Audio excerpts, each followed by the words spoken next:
damos inicio a la actividad. Bienvenido, doctor Zavala. Muchas gracias, Nancy.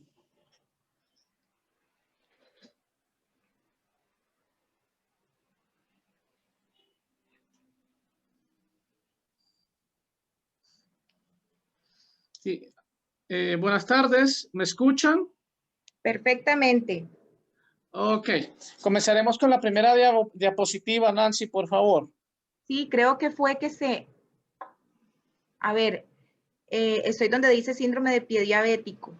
Es evitar amputaciones en pacientes con diagnóstico de pie diabético. Hoy es posible. Así es. Buenas tardes a todos. Tengan un cordial saludo desde Guatemala. Les saluda el doctor Leonel Zavala.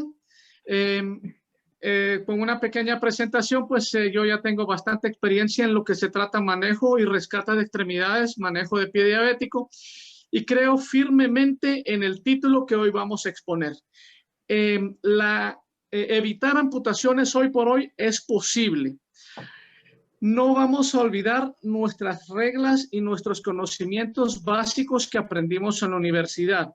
El día de hoy vamos a hacer más énfasis, por lo menos yo, en lo que es más las clasificaciones y las manifestaciones clínicas del paciente y no tanto en el tratamiento, porque para evitar una amputación hay que empezar desde mucho antes que el paciente diabético llegue con una ulceración a nuestro consultorio al hospital.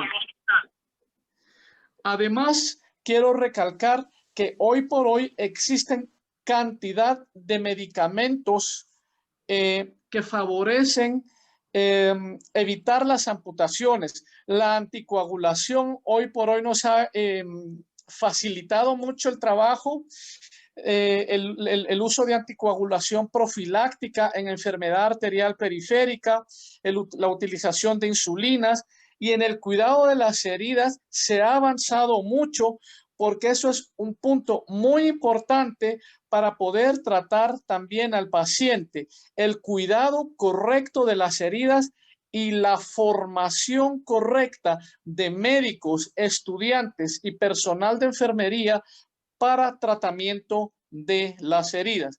Yo siempre cuento que en Alemania, que fue donde yo me formé, el personal de enfermería que va a tratar pacientes con heridas y pie diabético debe tener un expertaje en manejo de heridas para poder utilizar los apósitos, medicamentos o hacer procedimientos directamente en las heridas de los pacientes diabéticos. Siguiente, por favor.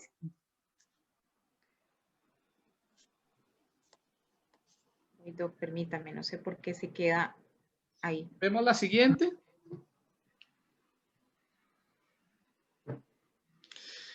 Comenzando con lo que es síndrome de pie diabético.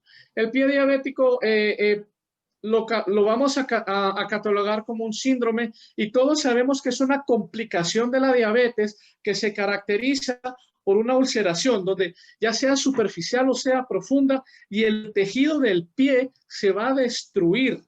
Y las causas van a ser casi siempre neurológicas y o vasculares.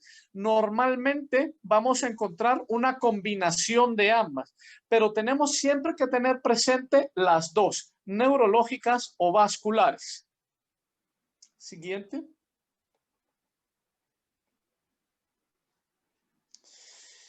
El síndrome de pie diabético tiene entonces, como dije, tres causas.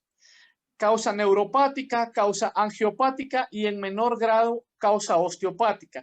Las tres causas van a producir úlceras, y cada una de ellas va a producir úlceras de diferente tipo, con diferente tipo de manifestaciones clínicas y signos que el médico tiene que reconocer.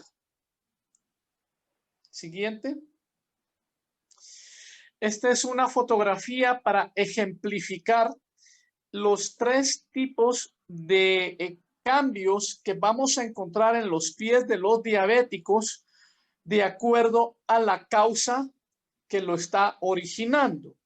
Por ejemplo, en la primera fotografía vemos un típico malum perforans o mal perforante, que es la típica lesión plantar del diabético de causa neuropática. Suele ser indolora porque como es neuropática, ya el paciente ha perdido sensibilidad y no va a tener dolor en esta úlcera. Vemos en la fotografía de en medio una causa totalmente diferente. Vemos como ya hay cambios de coloración e incluso de isquemia distal, y esta va a ser una causa de tipo angiopática. Es la enfermedad arterial oclusiva crónica o la enfermedad arterial periférica.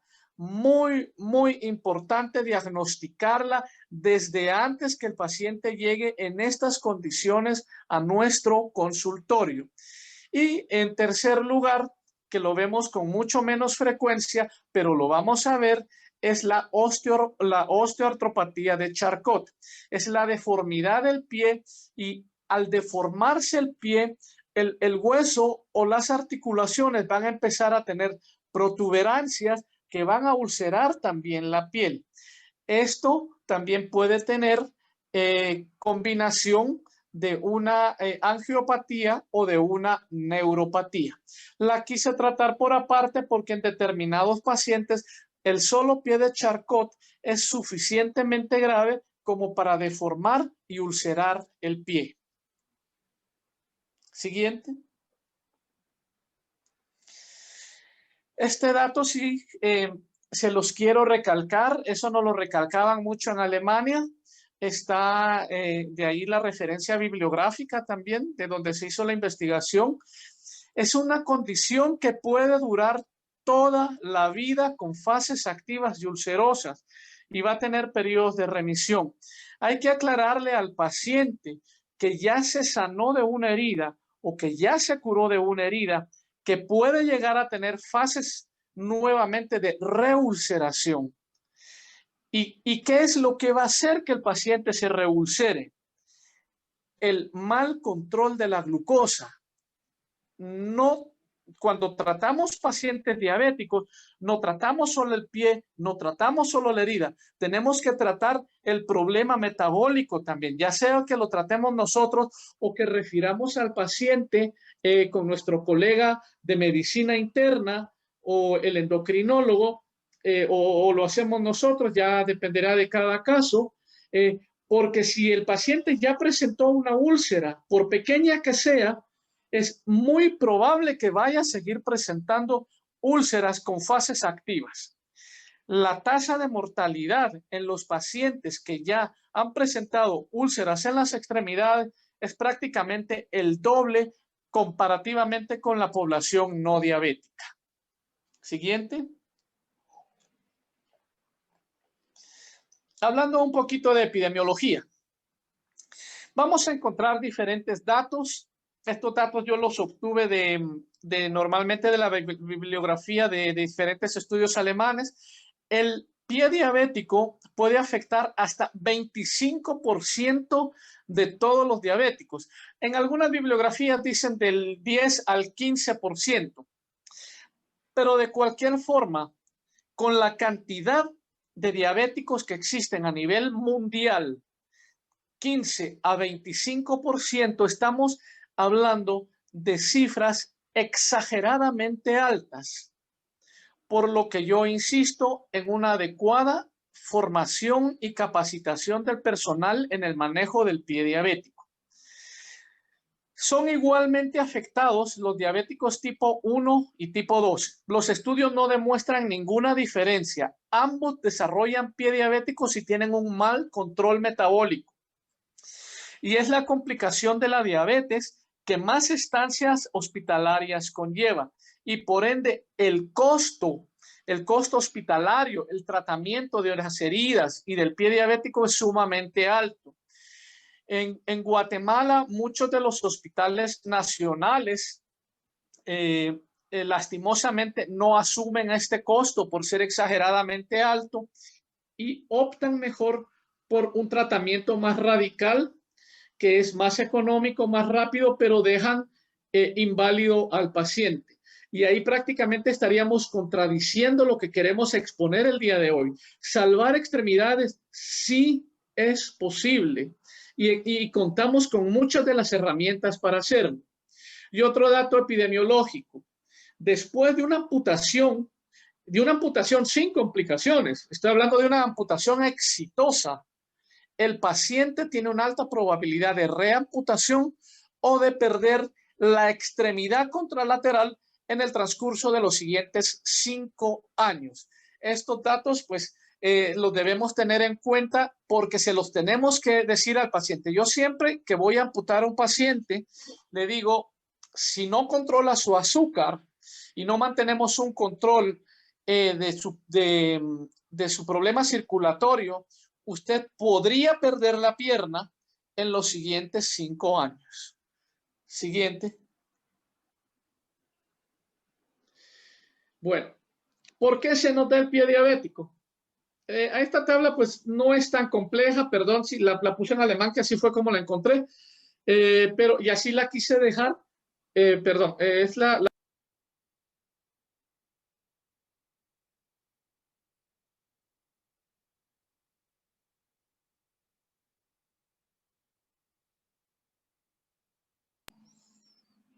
Sí, ¿aló?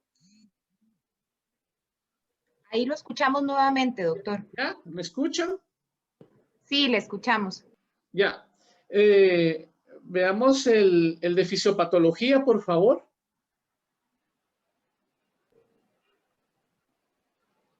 Permítame. Dice mi video está detenido. Sí, ya estamos en la de fisiopatología. ¿Ya? Sí.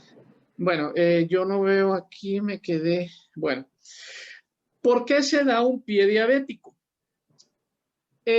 Básicamente, como yo dije, la fisiopatología del pie diabético tiene 2 causas, la neuropatía y la angiopatía.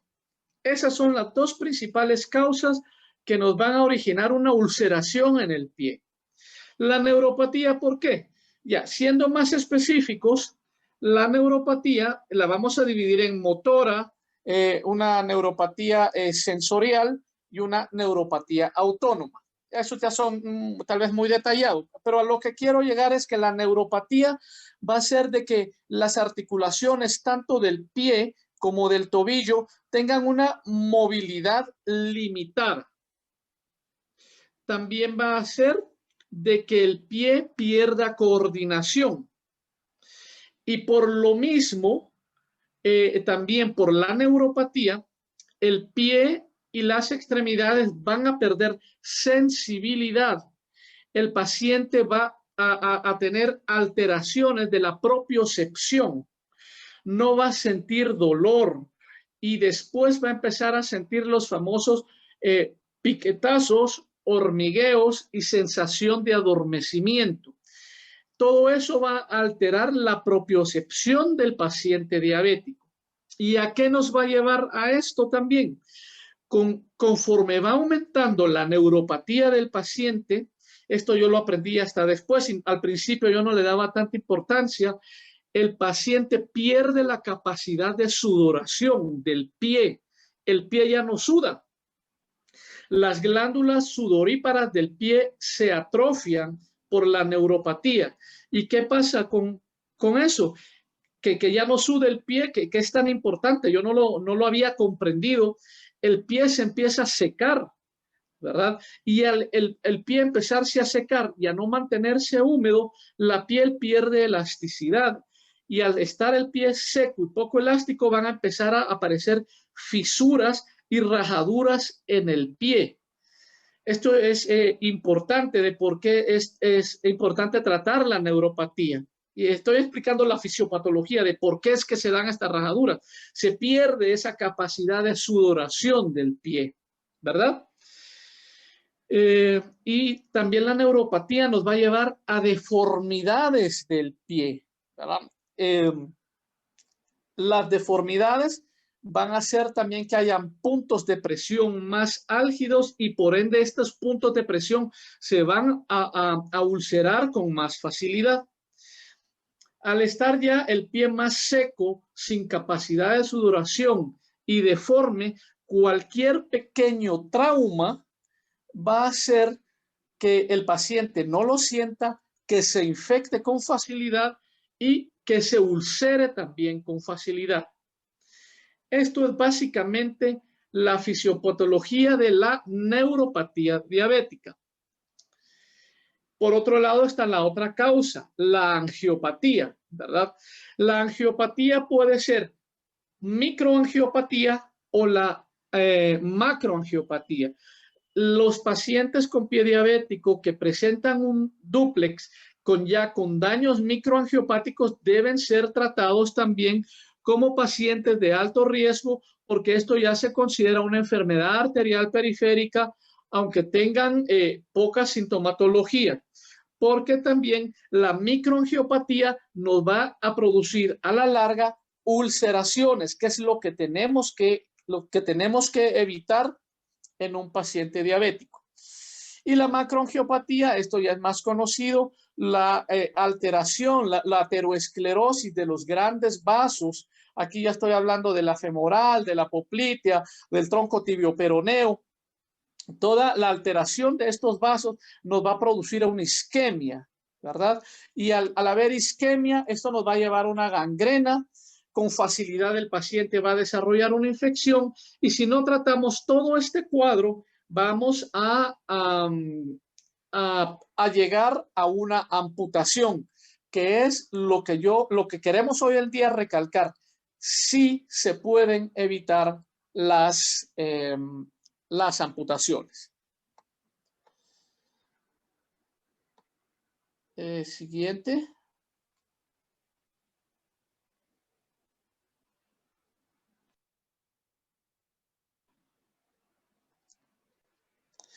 A ver, Nancy. Siguiente, ¿me escuchas? Sí, doctor. Sí, Yo sí. creo que usted tiene dificultad para poder ver lo que se proyecta porque ya pregunté y sí se está viendo. Ok. Ahorita me pusiste la tabla de diagnóstico diferencial, ¿verdad? Dice anamnesia. Exacto. Vale. Bueno, continuando con ello, quiero recalcar nuevamente la importancia de la anamnesis del paciente y quiero hacer nuevamente la diferencia entre causa neuropática y causa isquémica. Eso el mismo paciente nos lo va a decir de acuerdo a lo que él siente. En la anamnesis, normalmente el paciente nos va con enfermedad arterial. Aquí, perdón, está alemán, pero es relativamente fácil de entender porque está en latín. Va a quejarse de claudicación intermitente. Eso es muy característico de enfermedad arterial periférica. El paciente va a decir, doctor, mire, yo solo aguanto caminar 2 cuadras o puedo solo caminar 300 metros o menos y me tengo que detener. Ya cuando me detengo, hago reposo 2 o 3 minutos y puedo continuar.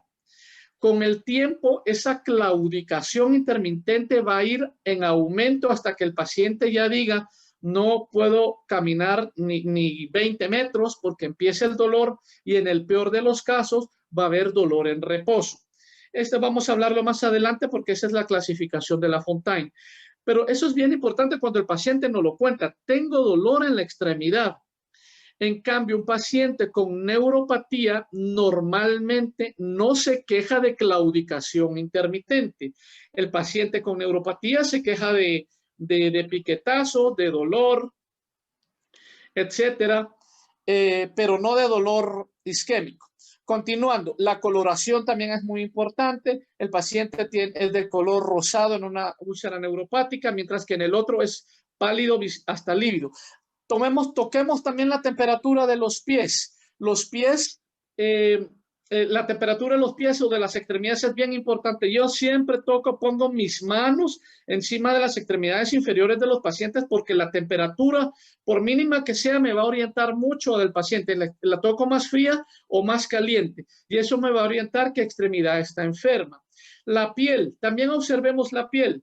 Verá si la piel está seca, si hay hiperkeratosis, si hay callos. No pasemos por alto los callos ni las hiperkeratosis. Muchos colegas cuando ven callos, póngase crema. No es así. La hiperkeratosis es signo de enfermedad neuropática. La sensación de dolor. el dolor es más en paciente con enfermedad arterial, mientras que en la neuropática, aunque presionemos, el paciente no va a tener dolor, pero va a sentir hormigueos. Palpemos pulsos.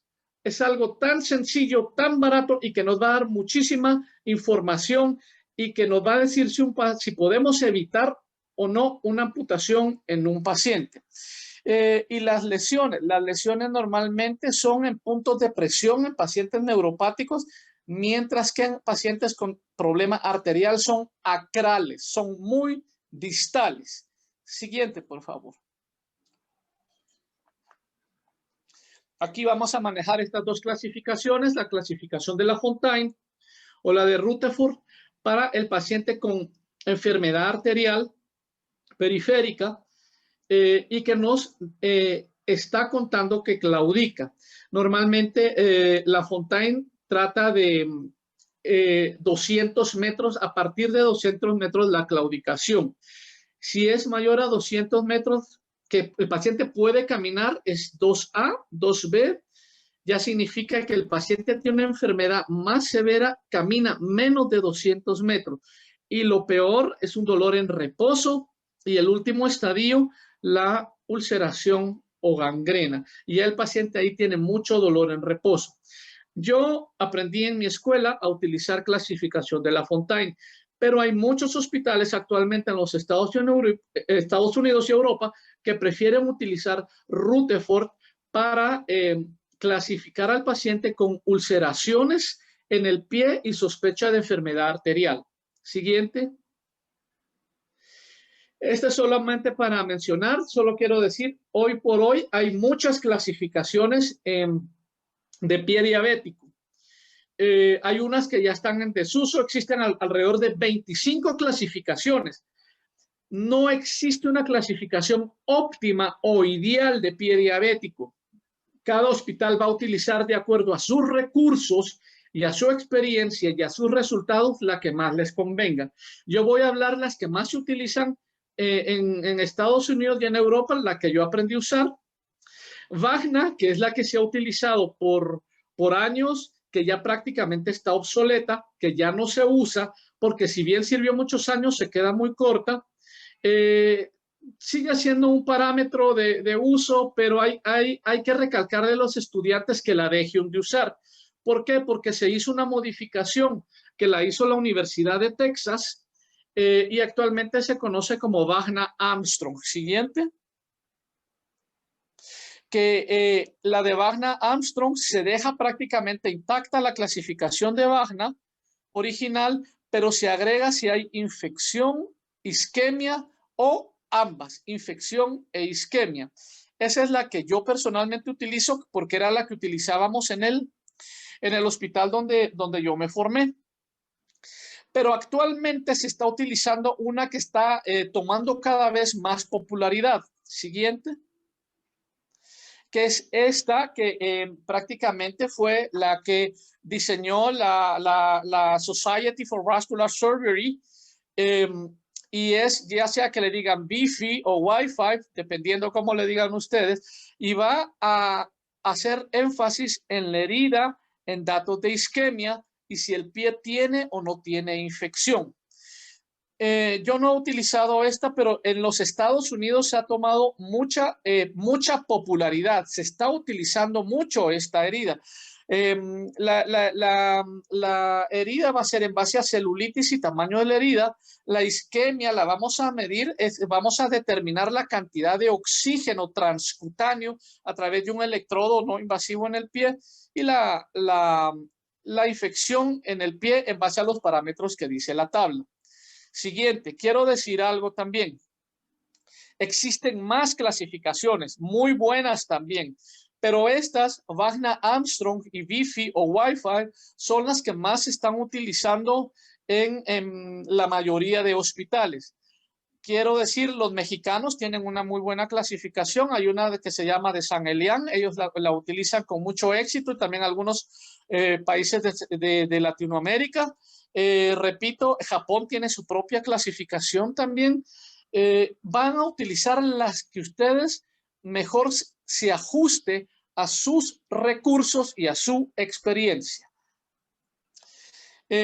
Rápidamente aquí voy a hablar solo del malum perforans o el mal perforante, ¿verdad? Porque esta es la típica lesión plantar por la cual el paciente va a llegar a la práctica de cualquier médico, ya sea el internista, endocrinólogo, cirujano.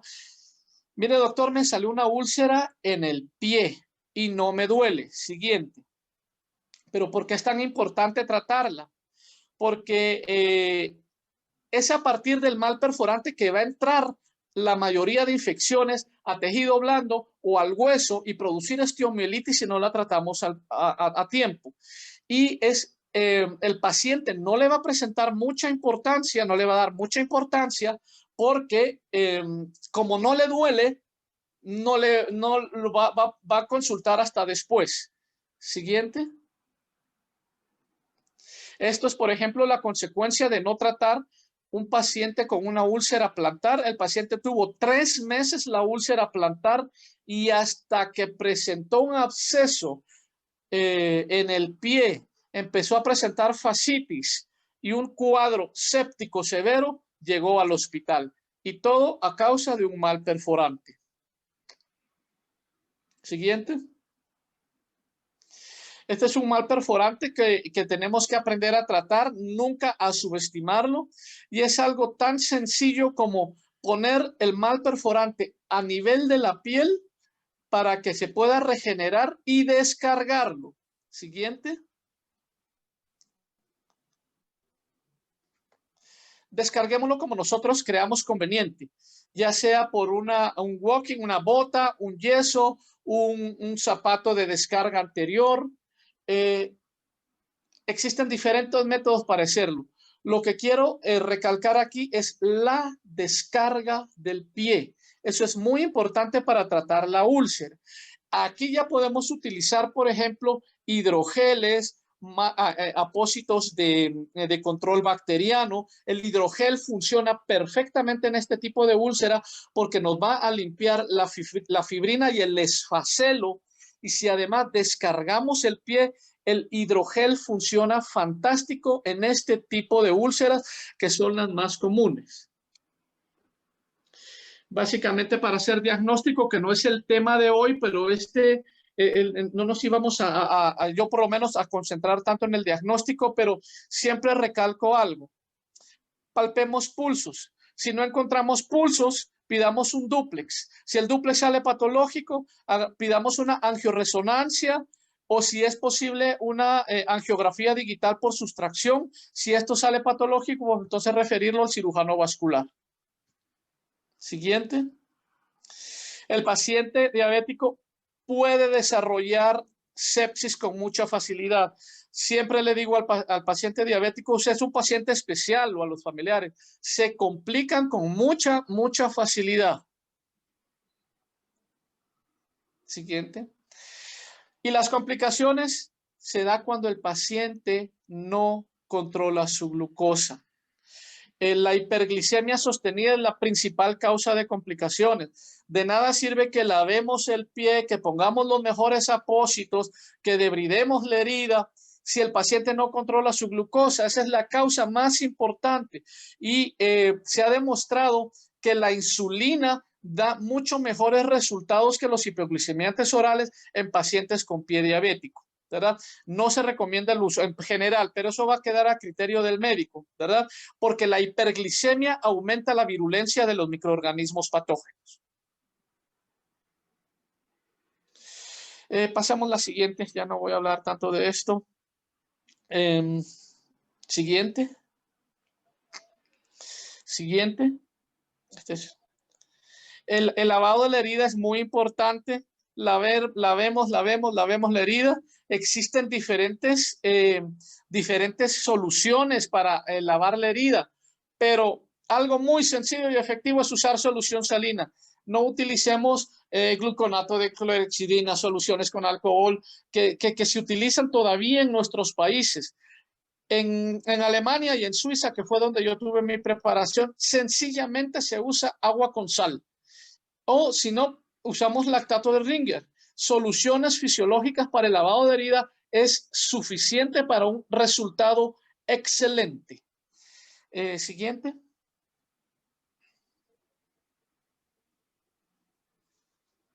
Siguiente, por favor. Si queremos, paramos aquí. Antes de presentar un par de casos que quiero presentar solo, Nancy, faltó una diapositiva que habla de factores de riesgo. Si la pudieras encontrar, yo solo quiero hablar de factores de riesgo. ¿En qué pacientes tenemos que presentar mayor atención de que van a desarrollar pie diabético o úlceras? Si ya el paciente tuvo una lesión, como dije al principio, una lesión previa o ya sufrió una amputación, ese paciente va a desarrollar probablemente otra úlcera en el transcurso de los años u otra amputación. Estos son factores de riesgo. Pacientes con neuropatía van a desarrollar úlceras neuropáticas. Isquemia por enfermedad arterial obstructiva, que es la angiopatía. Aspectos biomecánicos. El paciente que tiene limitación al movimiento va a facilitar esta limitación que el paciente haga una úlcera.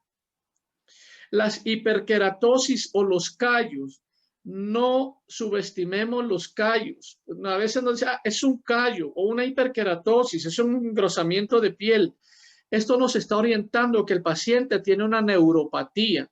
Y muchos callos debajo, cuando los levantamos y debridamos el callo, existe una úlcera debajo del callo. Una úlcera que si no tratamos a tiempo, se va a ir extendiendo en tamaño.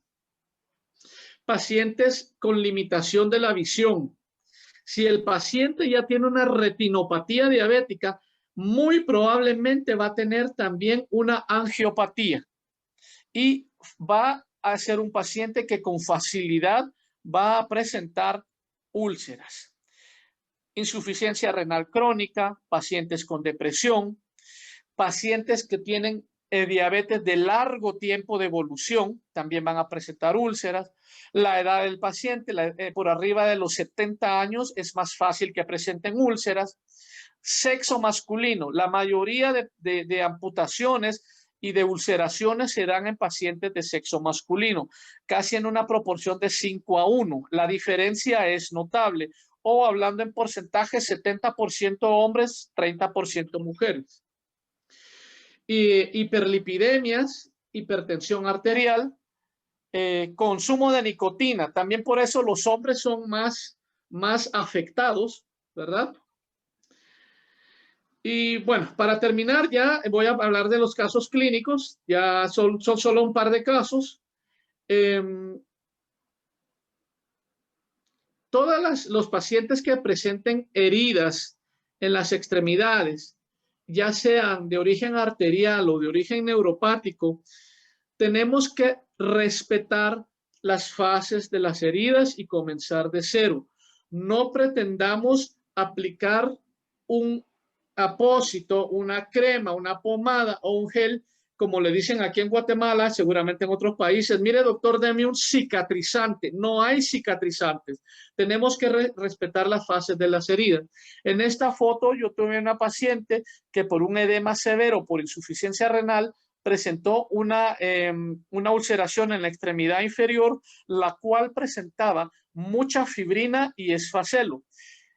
El primer paso para tratar estas heridas es utilizar hidrogeles. Aquí estoy utilizando un hidrogel y cubrir la herida, por ejemplo, con este apósito, con Cuticel, para que no se pegue al apósito secundario. ¿Qué es lo que nos hace el hidrogel? Y porque es la primera fase con lo que yo empiezo casi todas mis heridas. El hidrogel quita la fibrina y el esfacelo, mantiene un ambiente húmedo propicio para la granulación. Entonces, es casi el primer paso en el tratamiento de heridas, el uso de hidrogel para mantener limpia una herida, desfacelo y favorecer la granulación. Y se recomienda utilizar un apósito como Cuticel para que no se pegue al apósito secundario. Aquí ya vemos cómo la herida empezó a limpiarse, ya no vemos fibrina, ya no vemos esfacelo. La siguiente. Vemos la herida, ya está bastante limpia, es ese rojo sandía, ese aspecto de sandía que tiene la herida, que es fantástico, solo con utilizar hidrogel. Y ya para favorecer la granulación, aquí podemos utilizar dos cosas. Podemos utilizar celulosa, que lo conocemos en el mercado como Epigraph, que da resultados fantásticos, o podemos utilizar esta esponja que se llama Siltex, que también favorece la epitelización. Siguiente.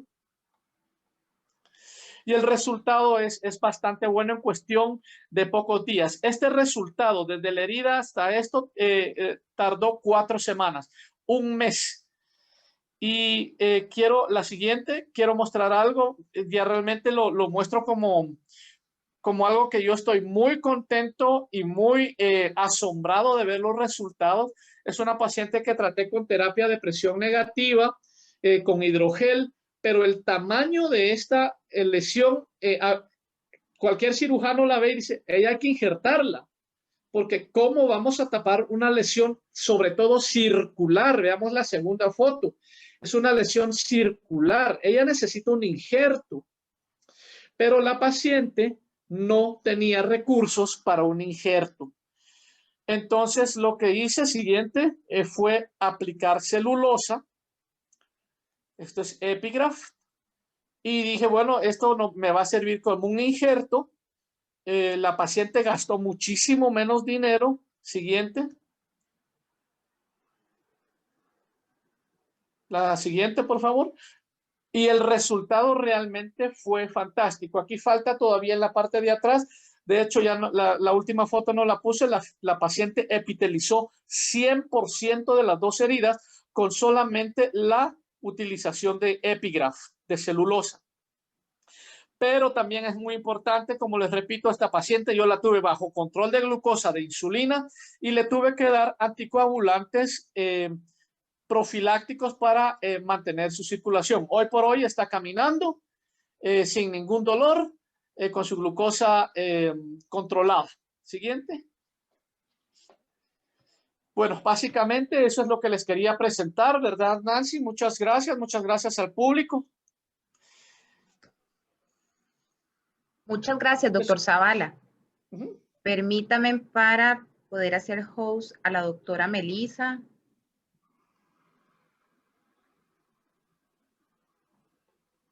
Okay. Perfecto, doctora Melissa, ya puede compartir. Vamos a estar respondiendo a todas sus preguntas al final de la presentación de la doctora Guzmán.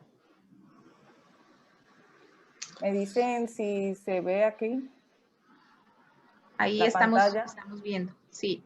Dame un momento.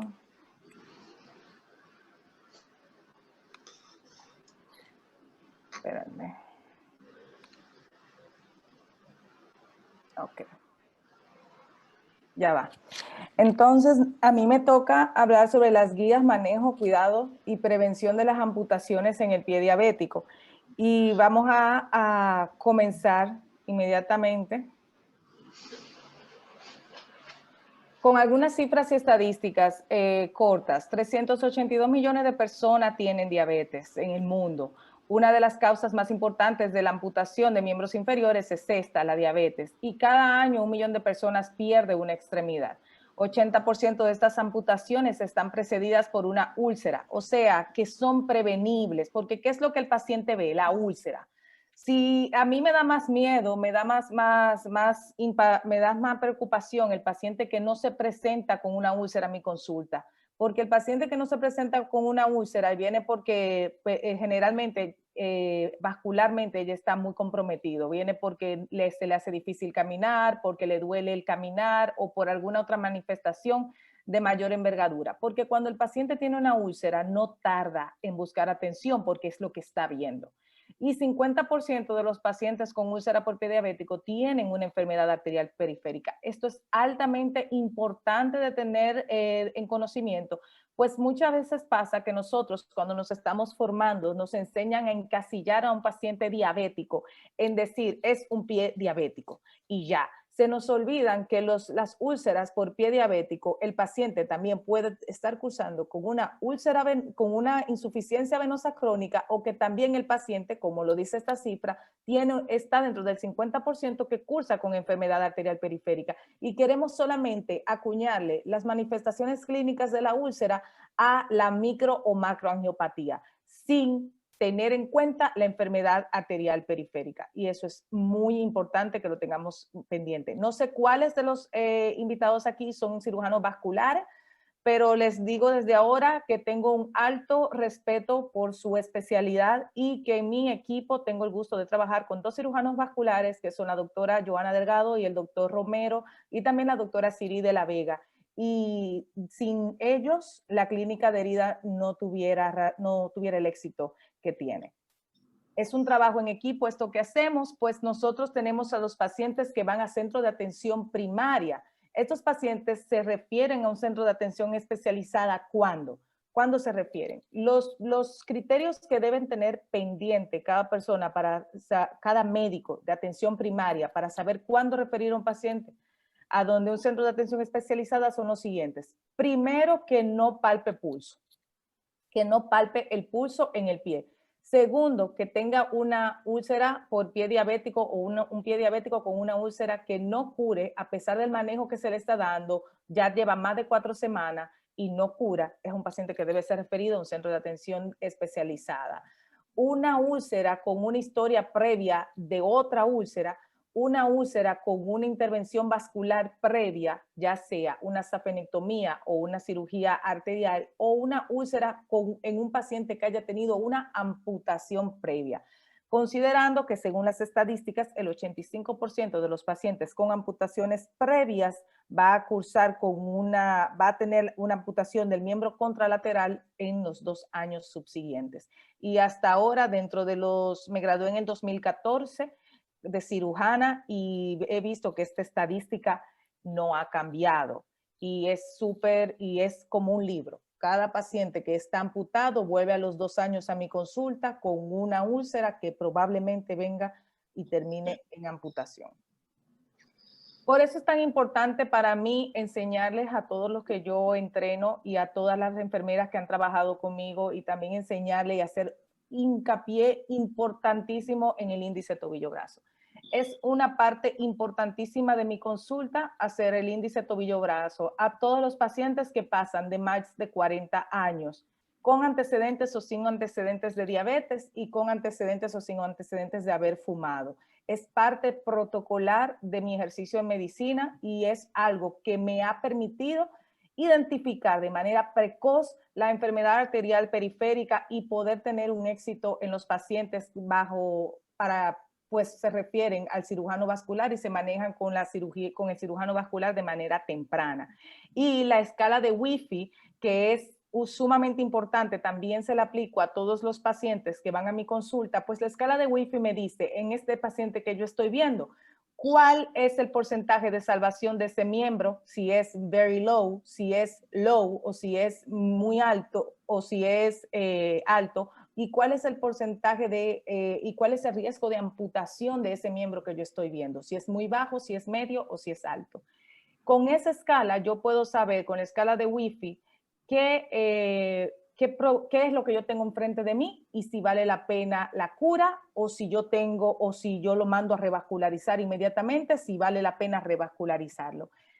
En este momento, súper agradecida porque uno de los profesores míos que me enseñó eso y que para mí fue invaluable fue el doctor Benalcázar. No sé si está dentro del público, pero el doctor Benalcázar es alguien maravilloso, un cirujano vascular, que en una de sus conferencias me abrió los ojos y fue quien me enseñó esto y la importancia de estas 2 escalas y lo que ha marcado la diferencia en mi práctica médica. ¿Cómo es el índice tobillo-brazo? Y es simplemente tomar la presión en los 2 miembros superiores y tomar la presión en los 2 miembros inferiores. Esto te va a dar un cociente entre la presión, por ejemplo, de la arteria braquial versus la presión del tobillo derecho versus la presión de la arteria braquial. Esto te da un cociente. Este cociente tiene un valor y cómo se interpreta. Si el cociente te da mayor de 1.30 es que la arteria está incomprimible. O sea, esta arteria tiene una placa de ateroma probablemente importante en ella. Si el cociente te da de 0.91 a 1.29 es un índice tobillo-brazo normal. Si da de 0.41 a 0.90 es de leve a moderada enfermedad arterial periférica y es válido referir al cirujano vascular. Y menor de 0.41 es enfermedad arterial periférica severa. Importantísimo, y la sensibilidad y la especificidad del índice tobillo-brazo no están en discusión. Este índice tobillo-brazo tiene una sensibilidad de 94% con especificidad de 100% para la enfermedad arterial periférica. Es un estudio mínimo, súper rápido que usted le hace al paciente y desde ya les digo que hasta hay calculadoras en internet, en Google, tú buscas calculadora índice tobillo-brazo y ni siquiera te tienes que poner a hacer la división. Solo introduces los valores y él te da, incluso la misma calculadora te da la interpretación.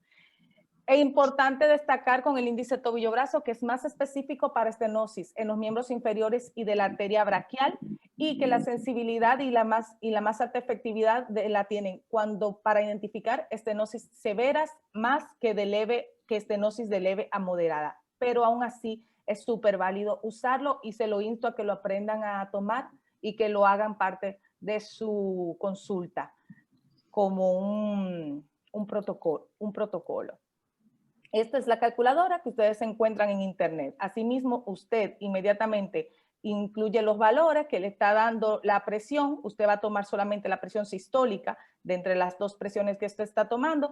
Le va a dar a calcular, se le va a dar el resultado y le va a dar la interpretación. O sea, el que no lo quiere hacer es porque no quiere hacerlo, porque es súper fácil.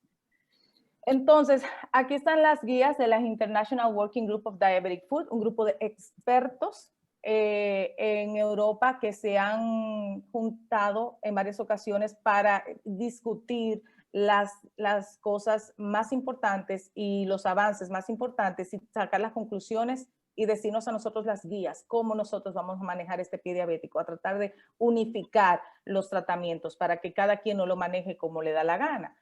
Y lo más importante que ellos expresan y lo más importante es la parte vascular. Parte vascular. Colegas, no es verdad que ningún paciente va a curar si no hay oxígeno. No es verdad que va a haber oxígeno si hay una obstrucción vascular. Así que lo primero que debemos descartar en un paciente con diabetes y con una úlcera por pie diabético es que esté acompañado de una enfermedad arterial periférica. No nos vamos por lo más simple que es microangiopatía y macroangiopatía. No, vamos a descartar primero, es mejor pecar por exagerado que pecar por desprevenido. Vamos a descartar primero que estemos frente a un paciente con una enfermedad arterial periférica. ¿Y cuáles son estas características que nos pueden dirigir a nosotros a este diagnóstico? La más es que es una enfermedad que tenga un índice tobillo-brazo menor de 0.5%, que tenga una presión de perfusión de la piel mayor de 40 milímetros de mercurio, del dedo de mayor de 30 milímetros, una presión de transcutánea de oxígeno de 25 milímetros de mercurio. Cuanto antes se identifique esto, mejor. Los pacientes, para recordar, los pacientes con úlceras neuroisquémicas que no curan de 4 a 6 semanas, a pesar de manejo adecuado, debe de ser descartado que esté cursando con una enfermedad arterial periférica. ¿Ok? Busque los signos. En cuanto a infección, ¿qué nos dicen las guías? Busque los signos de infección local o sistémica. Identifique la severidad de la infección. Discrimine cuál paciente amerita manejo por internamiento, porque es que no todos los pacientes se manejan de manera ambulatoria. Es que hay cosas cuando un paciente está en sepsis, Frank, y todos sabemos los criterios de sepsis, ese paciente amerita internamiento. Identifique si tiene osteomielitis o no el paciente. Haga cultivo y antibiograma, sobre todo en úlceras que son profundas. Inicie los antibióticos endovenosos, si usted considera que el paciente amerita una terapia que necesite antibióticos endovenosos. Muchas veces nosotros tenemos un paciente que es recidivante en las úlceras por pie diabético y que está en sepsis franca. Sabemos que el antibiótico que le vamos a poner es un antibiótico que no viene por vía oral o que tenemos tanto daño que no, y que el paciente está tan descompensado, porque en esto voy a citar al doctor Zavala de nuevo.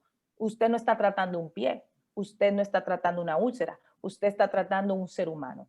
Y lo primero que usted tiene que hacer es compensar al paciente. Por lo tanto, muchas veces estos pacientes que vienen en sepsis franca tienen la glicemia por el cielo y tienen están cursando, tienen la PCR por el cielo, tienen la procalcitonina en el cielo. Son pacientes que son hipertensos crónicos, mal manejados, la glicemia ni se diga, entonces compense el paciente y trate la infección al mismo tiempo. Hay que saber discriminar qué paciente se interna, qué paciente no. La antibioterapia se puede extender hacia 2 semanas. Se debe de tener consideración con el espectro de antibióticos a utilizar. Yo no soy todóloga, estoy muy orgullosa de decirlo. Yo soy cirujana general. Mi paciente que está interno lleva una interconsulta inmediatamente con infectología, lleva una interconsulta inmediatamente con medicina interna, sobre todo si yo sé que tengo que llevar a ese paciente a desbridar a quirófano, porque nosotros no somos todólogos y debemos de ayudarnos. El trabajo en equipo es lo que ha demostrado más importante, que es la obstrucción arterial que tiene, la enfermedad arterial periférica que tiene, que es lo que no lo está dejando curar. Como vuelvo y les repito, lo esencial es invisible a los ojos. Siempre tenganlo pendiente. Y obviamente, para uno poder tener un manejo exitoso del paciente, hay pasos que no se pueden volar. La historia clínica, con los datos generales del paciente. Hay que gastar tiempo en sentarse con el paciente. No es que el paciente va a llegar donde usted y usted te va a decir que tiene una úlcera en el pie y usted lo va a sentar y va a ver la úlcera. Tiene que ver un motivo de consulta, tiene que ver la historia de la enfermedad actual para que usted vea qué se ha puesto el paciente, qué crema se ha puesto, a cuánto médico ha ido, qué se ha hecho antes en ese paciente. Tuvo un trauma ese paciente en ese pie, antecedentes alérgicos, quirúrgicos, medicamentos, heredofamiliares, ginecobstétricos se aplica. El paciente fuma, bebe, el café, las tisanas, o otros hábitos tóxicos. Y en el examen físico, los signos vitales, porque miren, señores, es difícil tú curar a un muerto. Ustedes ven, ustedes se ríen, pero seguro que se están riendo, pero usted no va a curar a un muerto. Entonces, hay que tomarle la presión a los pacientes, porque estos pacientes llegan donde usted con una presión en 200, 110 o 170, 110, y si usted no lo manda al internista, usted no está haciendo medicina. Entonces, usted tiene que hacerle conciencia a ese paciente de que el manejo es integral. Debe ir a un cardiólogo y sobre todo en pacientes con esa presión que tienen esa diastólica por los cielos, si usted le pone un cilostazol sin indicación, usted puede que se encuentre con un problema. Entonces, también hay que saber discriminar, también hay que saber hacerle al paciente un eco, también hay que saber mandar al paciente a un internista. El paciente es un conjunto, no es un pie. Vuelvo y hago énfasis en eso. Le tomo el índice tobillo-brazo y hago el examen de los miembros inferiores. Caracterice su úlcera y clasifíquela. La clasificación que yo uso, porque es la que más me gusta y entiendo que es súper completa, es la de Texas. Y luego le hago la clasificación de Wi-Fi. Hago el tratamiento tópico de la cura, y prescribo los estudios ulteriores y las analíticas y hago las citas de seguimiento en el paciente. Este es el Doppler que yo uso para hacerle para palparle, no le palpo los pulsos, me gusta más tener la evidencia de ver si los pulsos arteriales se oyen bien, aunque le mande a hacer el Doppler. Trate la infección de manera sistémica, tópica o ambas. Trate la causa de base también, tiene enfermedad arterial periférica, tiene enfermedad venosa crónica. Trate las comorbilidades del paciente y obviamente haga las medidas de descarga, como digo mi compañero Zavala, y las curas. Este paciente es un paciente masculino de 77 años de edad. Este paciente se le había hecho un bypass arterial.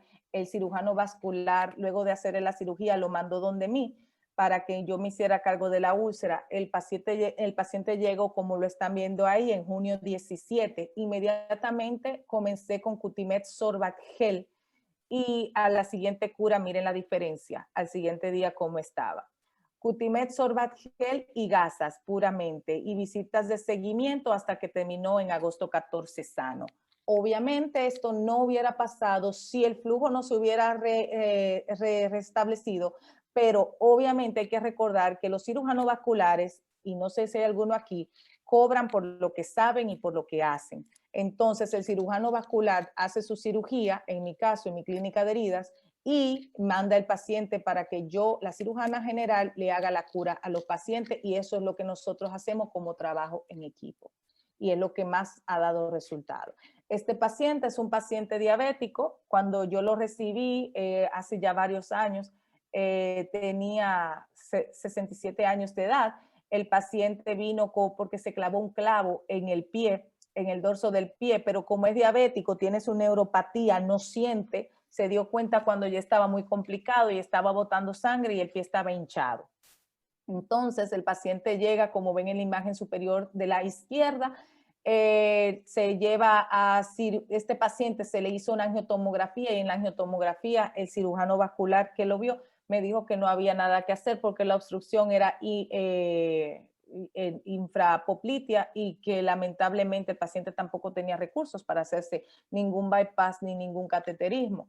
Sin embargo, el paciente parece que tenía alguna arteria que haya revascularizado. Se trató el paciente conmigo con Cutimed Sorbact Gel, con cambio de gasas, y el paciente, miren cómo curó y anda con su pie.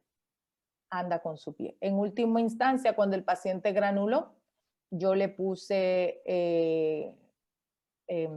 ketanserina tópica ya cuando estaba granulando para que terminara de cerrar, y todavía el paciente va a visitarme, me saluda, me lleva plátano, porque está muy agradecido porque no se amputó el pie. Pero este paciente duró en esquema de cura conmigo 8 meses, 8 largos meses. Esta es otra paciente diabética que cuando se tenía una necrosis del segundo dedo se amputó y se complicó de esta manera. Esta paciente la mandamos a hacer la angiotomografía, la mandamos con la cirujana vascular. La cirujana vascular no vio obstrucción aparente, sin embargo, sí le prescribió sus medicamentos para mejorar el flujo. Se llevó a cirugía de nuevo, se desbridó y se manejó esta herida cavitada con Cutimed Cavity. El Cutimed Cavity absorbe todas las secreciones y encima, como apósito secundario, gasas, hasta que pudimos conseguir la granulación y la paciente cerró de manera exitosa. Obviamente con su deformidad, pero todavía la paciente también ahora va cada vez que tiene un dolor de cabeza a visitar. Y como no todos los casos son bonitos, este caso de esta paciente murió a los 3 días, este caso de este paciente se amputó el pie, este caso de este paciente murió al otro día.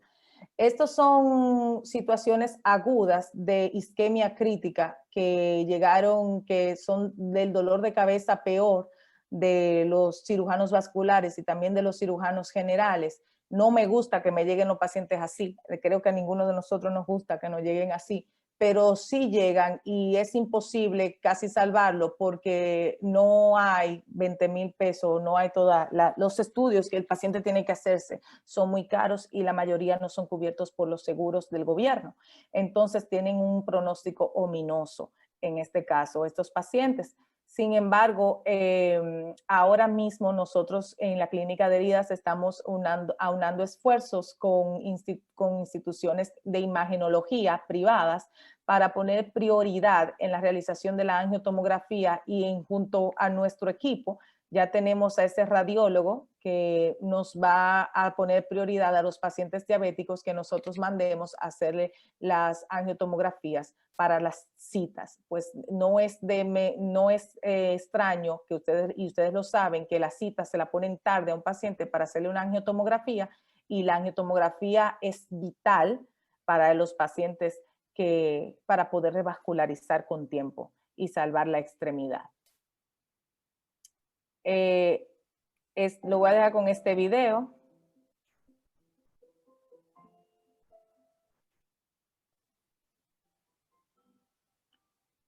Y ahora, si tienen alguna pregunta, estamos aquí disponibles para ustedes. Muchas gracias. Muchísimas gracias, doctora Melissa. Tenemos un par de preguntas por acá específicamente. El doctor Fabio Emilio Alcántara de República Dominicana nos pregunta qué porcentaje de las amputaciones mayores realizadas en República Dominicana son innecesarias. Bueno, esa pregunta yo la vi, es una pregunta ambiciosa, doctor. De verdad que eso es súper ambicioso, se debería hacer una tesis sobre eso. No hay una tesis que diga cuáles son las que son innecesarias. Sí, en el 2000, en los años anteriores, creo que en el 2019, las amputaciones por miembros inferiores en República Dominicana llegaban a 5.000 amputaciones por año. Y ya actualmente se publicó recientemente en nuestros medios de comunicación un estudio realizado en el Hospital José María Cabral Ibáez, donde se han salvado bastante miembros inferiores. Si no, creo que fueron como el 90% de los miembros inferiores que en 2 años se han ido a curar al Cabral Ibáez, lo cual mejora considerablemente las estadísticas. Pero que si son o no necesarias y cuáles de las que se han hecho podrían haber sido prevenibles, eso es una pregunta ambiciosa y no creo que haya ninguna respuesta todavía ahora para esa pregunta. Tenemos otra pregunta que va orientada para ambos profesionales. ¿Cuál ha sido la experiencia que han tenido con pentoxifilina y ketanserina? En pie de Charcot, ¿cuánto tiempo le han indicado el no apoyo al paciente? Ok, ¿me permites, Melissa? Claro, dale para allá. Ya, ok. Yo utilizo como parte del tratamiento una combinación de medicamentos para pacientes que tienen enfermedad arterial periférica de leve a moderada, utilizando anticoagulantes, por supuesto, estatinas para la estabilización de la placa ateromatosa, que es la que causa estenosis en el paciente diabético, y utilizo pentoxifilina inicialmente a dosis un poquito altas, y esa combinación de esos 3 medicamentos es prácticamente un estándar que yo utilizo para pacientes de enfermedad arterial.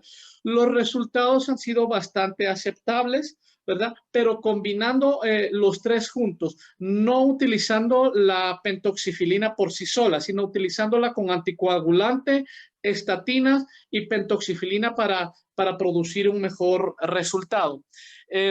Ketanserina, eso sí prefiero que lo diga Melissa. Yo no utilizo ketanserina, pero eso es un gusto muy personal. Sí, yo sí la utilizo en pacientes cuando ya la úlcera está en granulación franca, la ketanserina tópica, y cuando ya lo que queda es un porcentaje muy pequeño de la úlcera, pues lo que aumenta de manera importante la epitelización. Lo único que sí tiene que tener pendiente que cuando usted usa ketanserina o cualquier otra crema para curar, usted tiene que hacer una mayor frecuencia de cura y por lo tanto se gasta más dinero y también se estresa más al paciente, pues se tienen que hacer cambios por lo menos interdiario de cura con la ketanserina. Pero sí funciona y sí la he usado. Ok, nos preguntan también por acá, doctora Melissa, ¿cuál ha sido su experiencia utilizando la tecnología del diacilcarbamoilo en combinación con otros productos, particularmente con espumas de poliuretano? Bueno, a mí me encanta que con estos productos, yo ya casi difícilmente uso antibióticos tópicos. Después de que conocí los productos de Essity y conocí el cloruro de diacilcarbamoilo, no uso antibióticos tópicos. Eso me ha ayudado y a mí me ha ido muy bien con mis heridas. Lo combino con el Cutimed Cavity, le pongo la malla al Cutimed Cavity y así manejo carga bacteriana con el diacilcarbamoilo y manejo el exudado con el Cavity. También lo combino con el Siltec, que así manejo el exudado con el Siltec y la carga bacteriana con el diacilcarbamoilo. Y lo combino también con el gel, que así hago el debridamiento autolítico. Y entonces, bueno, con estos productos, cada uno, cuando usted lo combina, sinergiza la acción de cada uno, es una sinergia y yo honestamente les digo, no he vuelto a usar otra cosa que no sean estos productos y me ha ido súper bien. Sí, excelente. Has tocado un punto importante, Melissa. La utilización de antibióticos tópicos prácticamente está en desuso, ¿verdad? Exacto. Porque la carga bacteriana puede ser utilizada, puede ser muy bien manejada solo con el lavado y utilizando, por ejemplo, las mallas de Sorbac, que pueden controlar muy bien la carga bacteriana. Hay como 2 o 3 estudios que sí demuestran que la utilización de antibióticos tópicos no generan ningún beneficio mayor al utilizarlos. De acuerdo, muy bien, es verdad. Otra de las preguntas que nos hacen es, ¿cuál ha sido la experiencia de otros apósitos en combinación con la terapia de presión negativa? ¿Cómo lo recomiendan y por qué? Zavala. Pues yo no sé si tú has utilizado eso, Melissa, pero la terapia de presión negativa, que es parte muy importante para nosotros los cirujanos, para la regeneración de heridas, a mí me ha resultado muy bien algo. Es utilizar debridar, lavar, utilizar una malla de Sorbac y encima poner la esponja de la terapia de presión negativa. El resultado es fantástico, ¿verdad? Yo aprendí a hacer esa combinación para terapia de presión negativa, utilizando malla de Sorbac con VAC y el resultado realmente es sorprendente. Yo quisiera decir que yo uso terapia de presión negativa, pero mis pacientes son pobres, la mayoría, entonces aquí no tienen cómo pagar la terapia de presión negativa, que me ayuda mucho y sustituye esto es el Zyrtec para ayudarme con el exudado en los pacientes y obviamente cuando no hay dinero para el Zyrtec también los cambios de gasas y de apósitos más frecuentes. Los pacientes son instruidos para que se dejen la malla por lo menos 4 días en la herida y cambien la gasa diario o hasta 3 veces al día, de manera que van manejando el exudado, van quitando exudado y se ponen nuevas gasas limpias, una nueva capa de gasas y así van manejando el exudado en lo que el Zyrtec maneja en lo que el Sorbac maneja la carga bacteriana. Eso le ha gustado mucho a los pacientes, pues ellos sienten que se incluyen en el proceso de cura, a ellos les gusta manipular su herida, los pacientes dominicanos por su idiosincrasia siempre quieren estar viendo la herida, entonces así se están ellos tranquilos, se les quita un poco de carga de ansiedad y yo también estoy tranquila porque no me están tocando la herida directamente, solamente me están cambiando el exudado, quitando exudado. Okay. Tenemos una pregunta para el doctor Zavala de parte del doctor Antonio Solano, ortopedista de Colombia. Pregunta si el manejo ambulatorio de los pacientes con pie diabético involucra los stent o se manejan hospitalizados o también se manejan ambulatorios. El manejo de pacientes con stent lo hemos logrado realizar en Guatemala de forma ambulatoria. Afortunadamente no hemos tenido mayores problemas. No tenemos una gran casuística como para sacar conclusiones, pero sí hemos logrado manejar stent intraarteriales de forma ambulatoria, realizando el procedimiento por la mañana y el paciente pudiendo egresar por la tarde-noche.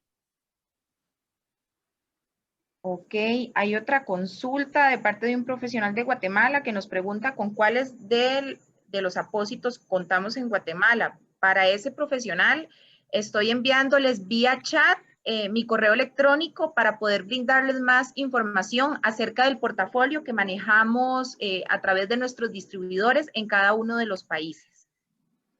Tenemos otra pregunta por acá y es, ¿qué apósitos recomiendan para el manejo de un esfacelo que esté muy adherido o lesiones que presenten biofilm?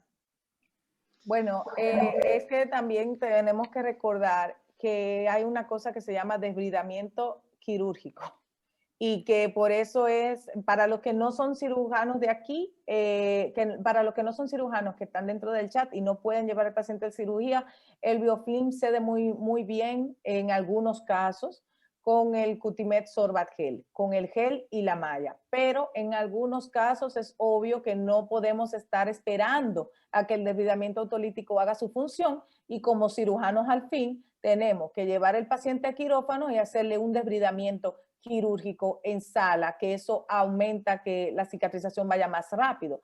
Eso sí, también yo lo combino con el debridamiento autolítico, pues luego de que se hace el debridamiento quirúrgico, el paciente es cubierto con Cutimed Sorbact Gel para seguir haciendo, para que me siga favoreciendo el debridamiento autolítico. Pero no es que nosotros no hacemos nuestra parte como cirujano, porque sí hay pacientes y heridas que ameritan que uno las dispare y que también ameritan ser llevados a cirugía.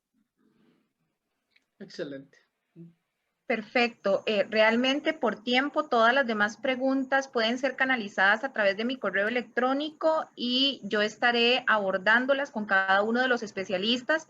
Agradecerles primero la asistencia que tuvieron a la actividad y nos estaremos viendo en una próxima actividad de educación médica continua para ECT Latinoamérica. Importante, esta charla está siendo grabada y para los profesionales que no la vieron de manera completa, ¿verdad? Porque ya nos están pidiendo el link de acceso, les va a estar llegando a sus correos electrónicos. Muchísimas gracias y buenas noches. Buenas noches. Buenas noches. Hasta pronto. Bye bye.